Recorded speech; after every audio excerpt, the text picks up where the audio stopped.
Hi friends, good morning all of you. ବର୍ତ୍ତମାନ ପଖାଳ ଭାତ ready ହେଇଗଲା। ପଖାଳ ଭାତ, ବିନ୍ ଆଳୁ ଭଜା, ଆଳୁ ଚକଟା, କି ଟେଷ୍ଟି ଖାଇବା ବାବାରେ। ପଖାଳ ଭାତ ଖାଇବାର ମଜା ଗୋଟେ ନିଆରା।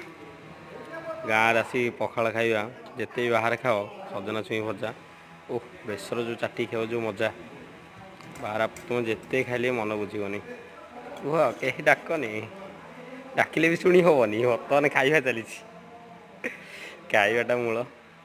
ଖାଇଲା ବେଳେ ଯିଏ ବି ଡାକିଲେ ଶୁଣିବା କଥା ନୁହଁ, ଖାଇବାଟା ମୋର ପ୍ରଥମ। ଓଃ କି ଟେଷ୍ଟ, ବିନ୍ ଭଜା କି ବାବା, ଆଳୁ ଚକଟା ଖାଇଦେଲେ ଯେଉଁ ଟେଷ୍ଟି। ସେ ଛୁଇଁର ଯେଉଁ ବେସର କାହିଁ କହୁଛ, ବେସର ଟେଷ୍ଟ କହିଲେ ନ ସରେ। ସବୁଠୁ ଟେଷ୍ଟ ନିଆରା। ପଖାଳ ଭାତ ଖାଇବାକୁ ଆଉ ଦିନ ଯାକ ଭୋକ ନାହିଁ, ଶାନ୍ତି, ପେଟ ପୁରା ଥଣ୍ଡା କୁଲ୍।